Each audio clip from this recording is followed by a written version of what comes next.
Manga ve anime kültürü bugün dünyanın en güçlü popüler kültür akımlarından biri olarak kabul ediliyor. Japonya'da ortaya çıkan bu görsel anlatı biçimi, zamanla sadece bir eğlence türü olmaktan çıkıp küresel bir kültürel fenomen haline geldi.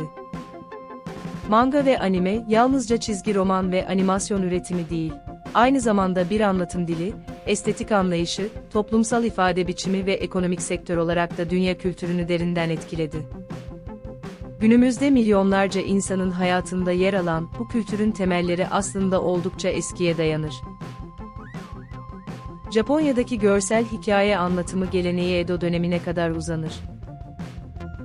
Bu dönemde ortaya çıkan ukiyo-e baskıları ve resimli hikaye kitapları, daha sonra manga anlatımının temelini oluşturdu. Ancak modern manga anlayışının ortaya çıkışı özellikle 20. yüzyılın ortalarına denk gelir. İkinci Dünya Savaşı sonrası Japonya'da toplum yeniden inşa edilirken kültürel üretimde hız kazandı ve bu süreçte manga önemli bir rol oynadı. Modern manganın en önemli isimlerinden biri olan Osamu Tezuka, hem manga hem de anime dünyasında devrim yaratan bir figür olarak kabul edilir. Onun geliştirdiği büyük gözlü karakter tasarımları, sinematik panel kullanımı ve dramatik anlatım teknikleri, manga sanatının temel standartlarını belirledi. Tezuka'nın Astro Boy gibi eserleri Japon animasyonunun ilk büyük küresel temsilcileri arasında yer aldı. Anime ve manga kültürünün küreselleşmesi özellikle 1970'lerden itibaren hız kazandı. Bu dönemde Japon animasyonları Avrupa ve Amerika'da televizyon kanallarında yayınlanmaya başladı. İlk başta birçok anime yerel kültürlere uyarlanarak yayınlanıyordu. Bazı sahneler kesiliyor veya karakter isimleri değiştiriliyordu. Ancak buna rağmen anime, izleyiciler üzerinde güçlü bir etki bıraktı. 1980'li ve 1990'lı yıllar anime ve manganın uluslararası yayılımında kritik bir dönüm noktası oldu. Akira gibi filmler ve Dragon Ball, Sailor Moon, Pokemon gibi seriler dünya çapında büyük bir popülerlik kazandı.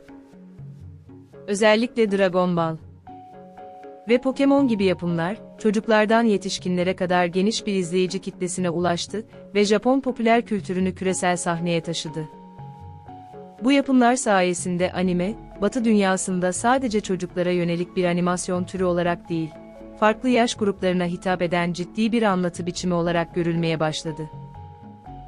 Anime ve manganın dünya çapındaki etkisinin önemli nedenlerinden biri, sunduğu hikaye çeşitliliğidir.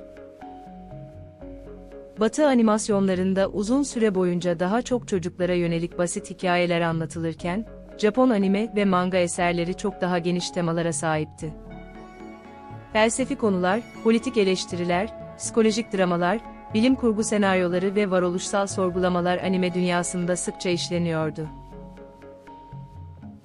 Bu durum animeyi sadece bir eğlence ürünü olmaktan çıkarıp kültürel ve entelektüel bir anlatım formuna dönüştürdü.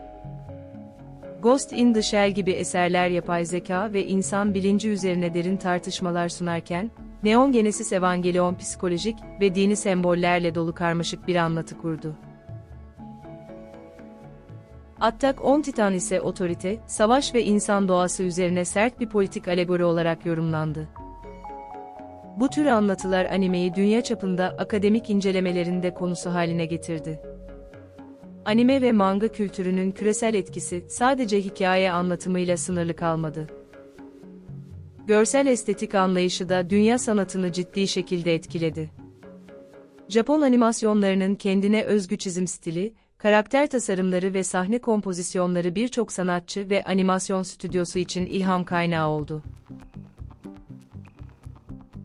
Büyük gözlü karakterler, abartılı yüz ifadeleri ve dramatik kamera açıları anime stilinin en bilinen özellikleri arasında yer alır.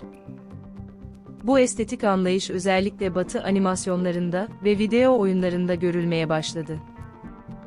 Birçok Amerikalı ve Avrupalı sanatçı manga stilini benimseyerek kendi eserlerinde kullanmaya başladı. Bugün dünya genelinde manga stilinde çizim yapan milyonlarca sanatçı bulunmaktadır. Anime ve manga aynı zamanda küresel eğlence endüstrisinin önemli bir parçası haline geldi. Japonya'da manga dergileri haftalık veya aylık olarak milyonlarca kopya satmaktadır. En popüler mangalar daha sonra animeye uyarlanır ve bu süreç büyük bir ekonomik ekosistem yaratır. Anime uyarlamaları televizyon, sinema, video oyunları, oyuncaklar ve çeşitli lisanslı ürünlerle birlikte dev bir ticari sektör oluşturur. Pokémon bunun en çarpıcı örneklerinden biridir.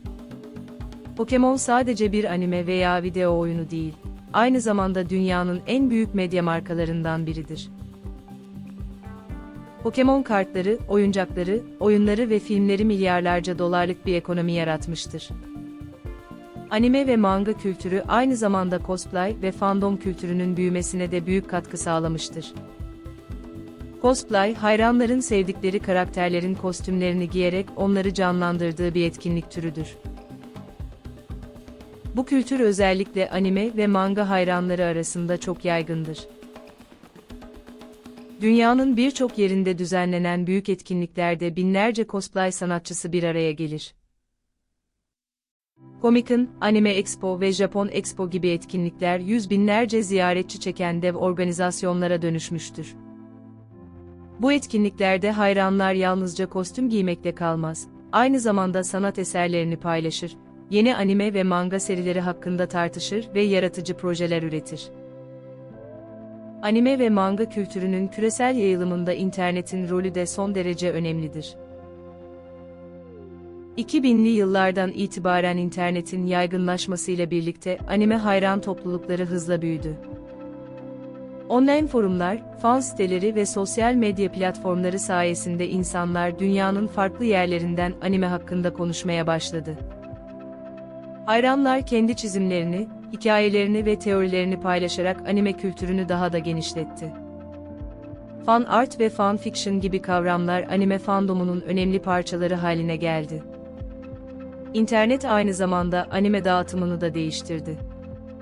Eskiden anime izlemek oldukça zorken, bugün dijital platformlar sayesinde dünyanın her yerinden animeye ulaşmak mümkün hale geldi.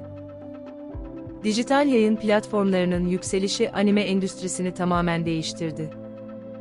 Netflix, Crunchyroll ve benzeri platformlar animeyi küresel izleyici kitlesine ulaştırdı.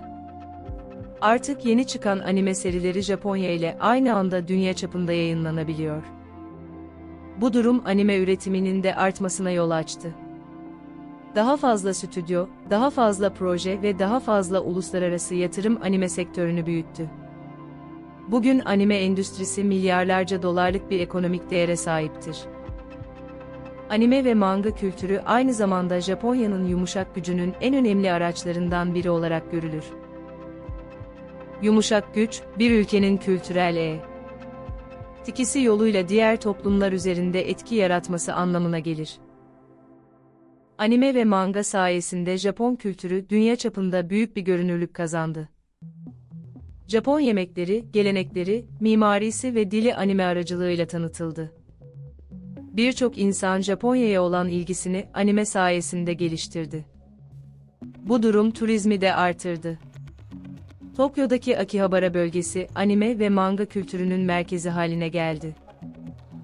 Bu bölgeyi her yıl milyonlarca turist ziyaret etmektedir. Anime ve manga ayrıca genç kuşakların kimlik ve ifade biçimlerini de etkiledi. Birçok genç anime karakterlerinden ilham alarak kendi tarzını oluşturdu. Saç stilleri, giyim tarzları ve aksesuarlar anime estetiğinden etkilenmeye başladı. Harajuku moda akımı gibi bazı Japon moda trendleri de anime kültürüyle bağlantılıdır. Bu tarzlar daha sonra Batı dünyasında da popüler hale geldi. Video oyunları sektörü de anime ve manga kültüründen büyük ölçüde etkilenmiştir.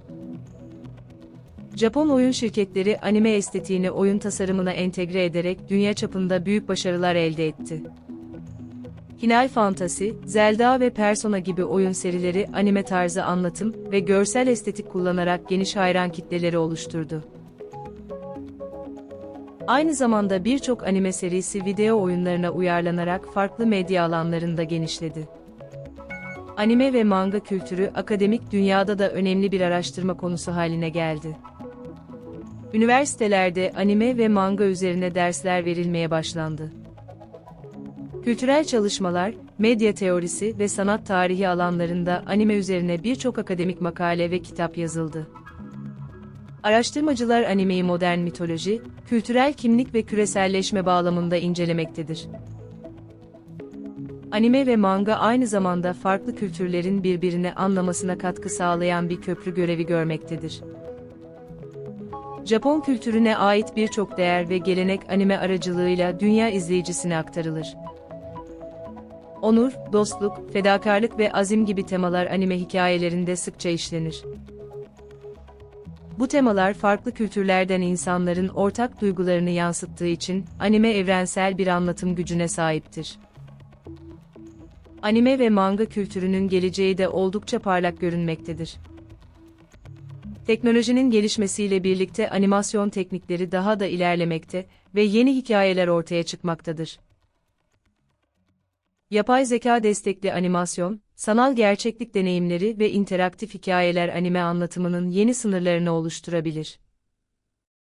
Aynı zamanda uluslararası ortak yapımların artması animeyi daha da küresel bir kültür haline getirmektedir. Bugün anime ve manga yalnızca Japonya'ya ait bir kültür ürünü değil, küresel popüler kültürün önemli bir parçasıdır. Farklı ülkelerden sanatçılar anime tarzında eserler üretmekte, uluslararası stüdyolar anime benzeri projeler geliştirmektedir. Bu durum anime ve manganın artık dünya kültürünün ortak miraslarından biri haline geldiğini göstermektedir. Sonuç olarak manga ve anime kültürü, eğlence dünyasının sınırlarını aşarak sanat, ekonomi, moda, teknoloji ve toplumsal kimlik üzerinde derin etkiler yaratmıştır. Japonya'da doğan bu kültür akımı, zamanla küresel bir dil haline gelmiş ve milyonlarca insanın hayal gücünü şekillendirmiştir. Anime ve manga yalnızca çizgi karakterlerden oluşan bir eğlence biçimi değil, modern çağın en güçlü kültürel anlatım araçlarından biri olarak varlığını sürdürmektedir.